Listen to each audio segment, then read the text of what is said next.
উল্টো নিয়ম করছেন। তাই মনে রাখবেন, এটা ভয়ঙ্কর চক্রান্ত। আর একটা চক্রান্ত করেছে ইউনিফর্ম সিভিল কোড, যেটা হচ্ছে সংখ্যালঘুদের কোনো অস্তিত্ব থাকবে না, ওবিসিদের কোনো অস্তিত্ব থাকবে না, তপশিলীদের কোনো অস্তিত্ব থাকবে না, আদিবাসীদের কোনো অস্তিত্ব থাকবে না, হিন্দুদেরও কোনো অস্তিত্ব থাকবে না। শুধু one nation, one political party leader. বিজেপির কিছু গুন্ডা, কিছু মাফিয়া আর কিছু লুটেরা বাহিনী। ভারতবর্ষে ইলেকশন আর হবে না। মোদি যদি আসে আর কোনোদিনও ভারতবর্ষে ইলেকশন হবে না। ভারতবর্ষের গণতন্ত্রটাকে শেষ করে দেবে, সংবিধানটাকে খেয়ে নেবে, হজম করে নেবে।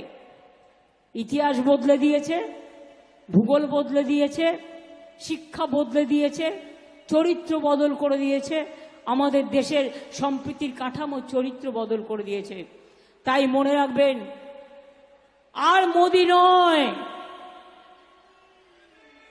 আরে দিদি তো তোমাদের সাথে এখানেও আছে।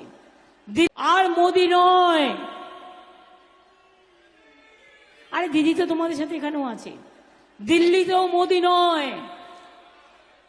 দিদি যেটা করবে সেটা হচ্ছে ইন্ডিয়া জোটকে ওখানে ক্ষমতায় এনে দেবে।